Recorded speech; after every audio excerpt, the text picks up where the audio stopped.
آپ کو کوئی اختلاف ہے امام ابو حنیفہ سے؟ جی، وہ نبی اسلام کے ماں باپ کو کافر کہتے ہیں، آپ نبی اسلام کے ماں باپ کو کیا سمجھتے ہیں؟ نہیں، میں تو نہیں کہتا کافر. ہاں تو وہ کہتے ہیں، یہ مجھے ان سے اختلاف ہے. امام ابو حنیفہ نے کہاں لکھا تھا کہ نبی صلی اللہ علیہ وسلم کے والدین؟ ان کی کتاب الفقہ الاکبر ہے معتقد ادلت ابی حنیفہ فی ابوی الرسول صلی اللہ علیہ وسلم. ابو حنیفہ رسول صلی اللہ علیہ وسلم کے والدین کے متعلق کیا کہتے ہیں؟ علی ابن سلطان محمد القاری الحنفی، اس نے ایک کتاب لکھی. یہاں پہ لکھتے ہیں وہ کہ ابو حنیفہ نے، امام اعظم ابو حنیفہ نے اپنے کتاب الفقہ اکبر میں کہا ووالدہ الرسول صلی اللہ علیہ وسلم ماتا علی الکفر، رسول صلی اللہ علیہ وسلم کے والدین، دونوں والدین ماں باپ کافر مشرک تھے. بسم اللہ الرحمن الرحیم. رافضی نے میرے کلپ کا ایک جواب دیتے ہوئے اہل سنت و جماعت پر الزام لگایا کہ اہل سنت و جماعت حضور اسلام کے والدین کو معاذ اللہ مومن نہیں جانتے. سب سے پہلے رافضی کا یہ کلپ ملاحظہ فرمائیں. ادلہ معتقد ابی حنیفہ العظم فی ابوی رسول اللہ صلی اللہ علیہ وسلم. ادلۃ معتقد ابی حنیفہ الامام الاعظم فی ابوی الرسول صلی اللہ علیہ وسلم. کتاب کا نام تو صحیح طرح پڑھ لو. کتاب کا نام تمہیں پڑھنا نہیں ہے. تمہیں اتنا پتہ نہیں ہے کہ حوالے ہمارے خلاف کون سے پیش کرنے ہیں. کبھی ہمارے خلاف ابن تیمیہ کو پیش کرتے ہو، کبھی ابن قیم کو پیش کرتے ہو، کبھی سعید پوری کو پیش کرتے ہو تو کبھی کس کو پیش کرتے ہو. کتاب کا نام لیتے ہو، کتاب کا نام تمہیں لینا آتا نہیں ہے. پہلے تیاری تو کر لو نا. جو بیان کرنا ہے وہ لکھ کے وہ عبارت سیٹ کر کے پھر بیان کر دو. یوں اس ہر بار کی طرح آؤ گے تو ہم تو یہی کہیں گے نا کہ اندھے کو اندھیرے میں بڑی دور کی سوجی. تیاری کے ساتھ آؤ. حنیفہ العظم فی ابوی رسول اللہ صلی اللہ علیہ وسلم کون ہے جی؟ اہل سنت والجماعت کا ملا علی قاری ہے. ٹھیک ہے، ملا علی قاری ہے. وہ کیا بیان کرتا ہے کہ صفحہ نشون بھی دیتا کیا کہہ رہا ہے؟ آگے صفحہ نشون بھی دیتا. ہاں کریمہ. ابو حنیفہ کا موقف امام ملا علی قاری کہتے ہیں. وہ کیا کہتے ہیں؟ وہ کہتے ہیں کہ الفقہ الاکبر میں کہا ہے کہ والدہ رسول اللہ صلی اللہ علیہ وسلم مات علی الکفر. ابو حنیفہ نے عقیدہ تھا کہ وہ کفر پر مرے، اور پھر عبارت و الامام ابی حنیفہ بھی لے کر آتا ہے. ٹھیک ہے، اور اس کے اچھا اب رافضی نے اعتراض کیا کہ الفقہ الاکبر جو کہ امام اعظم کی طرف منسوب کتاب ہے، اس کتاب کے اندر امام اعظم نے یہ قول کیا ہے.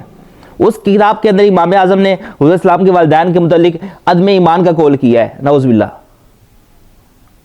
اب الفقہ الاکبر کے پرانے جتنے نسخے اٹھا کے دیکھ لے.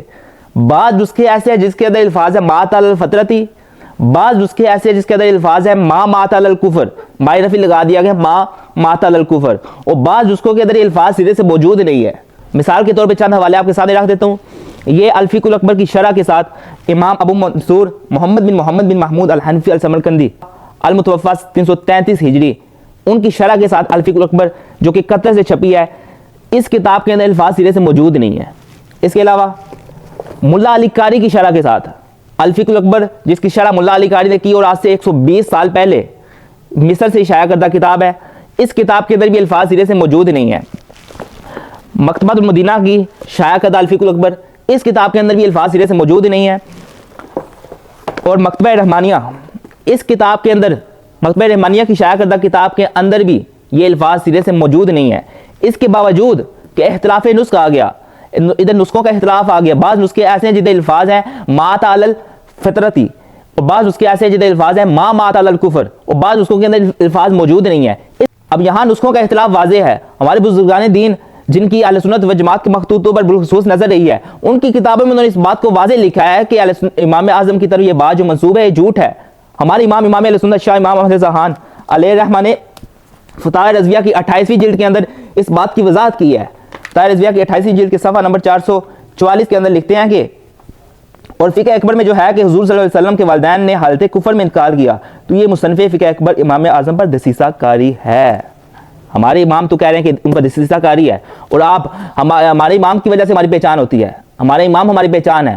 ہمیں بریلوی کا ٹائٹل دیتے ہو تو امام اہل سنت کی وجہ سے دیتے ہو نا. وہ تو کہہ رہے ہیں کہ امام اعظم پر یہ دسیسہ کاری ہے.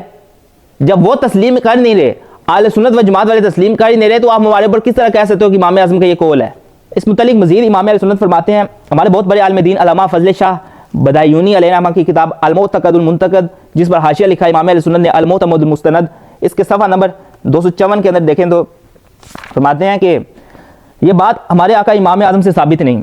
امام اعظم والا جواب مل گیا کہ امام اعظم سے یہ بات ثابت نہیں. علامہ سید طحطاوی رضی اللہ تعالیٰ عنہ نے در مختار پر اپنا حاشیہ میں باب نکاح الکافر میں فرمایا، اس کے لفظ یہ ہیں کہ اس قول میں بے ادبی ہے، اور جو شایع ہے وہ یہ ہے کہ آدمی یہ عقیدہ رکھے کہ حضور صلی اللہ علیہ وسلم کے والدین کفر سے محفوظ تھے، اور اس بابت کلام ذکر کیا، یہاں تک فرمایا فقہ اکبر میں یہ جو ہے کہ حضور اسلام کے والدین کو کفر میں موت آئی، تو یہ بات ہمارے امام اعظم کی طرف ازراہ فریب منسوب کی گئی ہے، اور اس بات کی طرف یہ امر رہنمائی کرتا ہے کہ معتمد نسخوں میں اس کا کچھ ذکر نہیں۔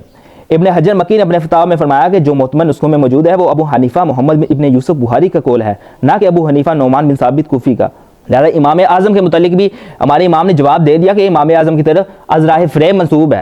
اب اس کے آگے مزید اعتراض کیا، وہ بھی سن لیں۔ دلائل بھی بیان کرتے ہیں، اور یہاں پر وہ اجماع کہتے ہیں کہ اجماع ہے کس چیز کے اوپر، اسی چیز کے اوپر کہ اجماع کسے کہتے ہیں؟ وقد اتفق السلف والخلف من الصحابہ والتابعین، اجماع کی تعریف کرتا ہے اپنی اسی کتاب میں، اور پھر اپنی ایک اور کتاب میں آ کر بیان کرتا ہے کہ اجماع ہے، یہ شرح الشفا للقاضی عیاض، شرح اس کی ہے ملا علی قاری نے، حنفی نے، المتوفا 1014۔ یہاں پر کیا کہتا ہے؟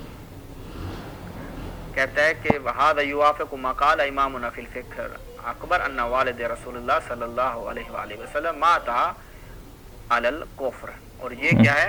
وہ رسول اللہ صلی اللہ علیہ وسلم کے والدین کفر پر اس دنیا سے گئے تھے۔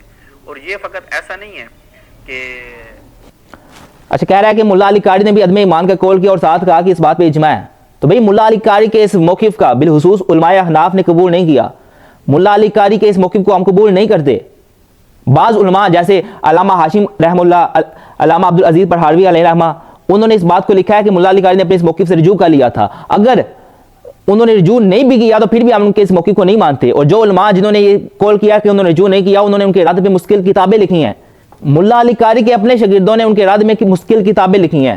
ملا علی قاری سے پہلے بھی حضور اسلام کے والدین کے ایمان والے ہونے پر ہمارے علماء کتابیں لکھتے آ رہے ہیں، ملا علی قاری کے بعد بھی لکھتے آ رہے ہیں، اور ملا علی قاری سے تقریباً 100 سال قبل امام جلال الدین السیوطی جو کہ امت بہت بڑے امام ہیں، انہوں نے 6 رسائل لکھے حضور اسلام کے والدین کے ایمان والے ہونے پر، 6 رسائل لکھے، اور اس میں ایسے دلائل اکٹھے کیے جس کے بارے میں امام اہل سنت فرماتے ہیں کہ یہ وہ دلائل ہیں جو اگر کسی پہاڑ پر رکھ دیا جائے تو یہ پہاڑ چورا چور ہو جائے گا۔ اور ملا علی قاری کے بعد بھی علماء کتابیں لکھتے آ رہے ہیں۔ مثال کے طور پر ہمارے امام ہماری پہچان امام اہل سنت فتاوی رضویہ کی 30ویں جلد کے اندر شمول اسلام کے نام سے مستقل ایک رسالہ لکھا ہے، جس میں دلائل کے ساتھ قرآن و حدیث کی روشنی میں امام اہل سنت نے یہ بات ثابت کی ہے کہ حضور اسلام کے نہ صرف والدین بلکہ آپ اسلام کے دادا پردادا بلکہ تمام آباء و اجداد مسلمان تھے۔ اور ایک حدیث شریف کے مطابق جو کہ جس کو کئی حفاظ حدیث نے صحیح بتایا ہے کہ حضور اسلام نے اپنے والدین کو زندہ فرمایا اور ان کو کلمہ پڑھا کر اپنی امت میں شامل کیا۔ اب رہی بات ملا علی قاری کی، اس کے متعلق جواب دیتے ہیں۔ ملا علی قاری نے جو امام کی طرف منسوب ہے اس کے تحت فرمایا کہ یہ قول اس کا رد ہے جس نے کہا کہ وہ دونوں ایمان پر دنیا سے گئے، یا یہ کہ دونوں کی وفات کفر پر ہوئی، پھر اللہ نے ان دونوں کو زندہ فرمایا تو دونوں کا انتقال مقام یقین میں ہوا۔ فرماتے ہیں اقول، میں کہتا ہوں یہ عجائب میں سے ایک عجوبہ ہے، یا سبحان اللہ۔ اس قول میں ابوین کریمین کو زندہ فرمانے کے انکار پر دلالت کہاں سے ہے، اور کس لفظ سے اس معنی پر اس کلام نے دلالت کی، اور کون سے آبرو سے اس کی طرف اشارہ کیا؟ لیکن بات یہ ہے کہ کس بات کا عشق عجیب باتوں کو ظاہر کرتا ہے۔ ملا علی قاری نے فرمایا کہ میں نے اس مسئلے کے لیے ایک مستقل رسالہ تصنیف کیا، اور امام سیوطی نے اپنی اس بات کی تائید میں جو کچھ اپنے تینوں رسالوں میں ذکر کیا ان کو میں نے کتاب و سنت اور قیاس و اجماع امت کی جامع دلیلوں سے دفع کیا۔ اب ہمارے امام جواب دیتے ہیں، جواب دیتے ہوئے فرماتے ہیں کہ امام جلال الدین السیوطی علیہ رحمہ کے 3 نہیں 6 رسالے ہیں، اور یہ مسئلہ فقہی مسائل سے نہیں، اس لیے کہ اس مسئلے کا تعلق مکلفین کے ان افعال سے نہیں جس کا تعلق حلال یا حرام سے ہے، صحیح یا فاسد سے ہے، اور اس مسئلے میں قیاس کا اصلاً کوئی دخل نہیں۔ ولا مدخل فی ھذا القیاس اصلاً، رہا اجماع تو اجماع کہاں ہے؟ فرماتے ہیں واما الاجماع فعین الاجماع، حالانکہ اس میں نزاع کثیر ہے جو کہ شائع اور ضائع ہے اور جس سے دنیا کے مقامات بڑے ہیں، اور حق وہی ہے جو امام سیوطی نے افادہ فرمایا کہ مسئلہ اختلافی ہے اور دونوں فریق جلیل قدر آئمہ ہیں۔ رہی کتاب تو اس میں اس باب میں کوئی نص نہیں، اور اگر کسی نص کا تعلق بعض ان باتوں سے ہو جو اسباب نزول میں ذکر کی جاتی ہے تو رجوع حدیث کی طرف ہوگا، اور اس میں شک نہیں کہ ایسے مسئلوں کا تنہا ماخذ حدیث ہی ہے۔ اور امام سیوطی آپ سے یعنی ملا علی قاری سے اور آپ جیسوں کے چند گناہ سے حدیث اور ترک حدیث اور اس کی علل اور اس کے رجال اور حدیث کے احوال کی معرفت میں زیادہ بلند ہیں۔ ان کے ہاتھ بہت لمبے ہیں، اور تو آپ کے لیے سلامتی کی بات یہی تھی کہ آپ قبول فرماتے، نہیں تو معاملہ اہل بصیرت کے سپرد کر دیتے، اور یہ نہ ہوا تو خاموش رہتے۔ لہذا امام اہل سنت شاہ امام احمد رضا خان نے ملا علی قاری کے اس موقف کا جواب بھی دے دیا، اور امام اعظم کی طرف یہ بات منسوب ہے اس کا جواب بھی دے دیا کہ یہ اس کی طرف جھوٹ منسوب ہے۔ لہٰذا یہ بھی ثابت ہوا کہ ملا علی قاری کا تفرد ہے، ان کے اس تفرد کو نہیں مانتے، امام اعظم کی طرف جو بات منسوب ہے وہ جھوٹ ہے۔ اب یہ اختلاف آپ کی کتابوں کے اندر پایا جاتا ہے، ایسا تفرد آپ کی کتابوں کے اندر بھی پایا جاتا ہے، آپ کی بنیادی کتابوں میں، آپ کی اصول کافی جو آپ کے مذہب کی بنیادی کتاب ہے، اس کتاب کے اندر پایا جاتا ہے. اور اسی کتاب کے اندر یہ بھی لکھا ہے کہ یہ کتاب امام کو پیش کی گئی, انہوں نے کہا ہاذا کافی لشیعتنا, یہ ہمارے شیعوں کے لیے کافی ہے. اور آپ کی بنیادی کتاب ہے, کوئی 8ویں 9ویں صدی کی کتاب نہیں, بنیادی آپ کے مذہب کی کتاب, آپ کی سب سے معتبر ترین کتاب. اس کتاب کے اندر لکھا ہے کہ ابو طالب نے شرک ظاہر کیا. آپ مانتے ہو؟ یا تو مانو, پھر یہ بھی مانو. لہٰذا ہم ملا علی قاری کے اس موقف کو نہیں مانتے. اہل سنت و جماعت کے نزدیک نہ صرف حضور اسلام کے والدین بلکہ آپ علیہ السلام کے تمام آباء و اجداد مسلمان تھے اور مومن تھے.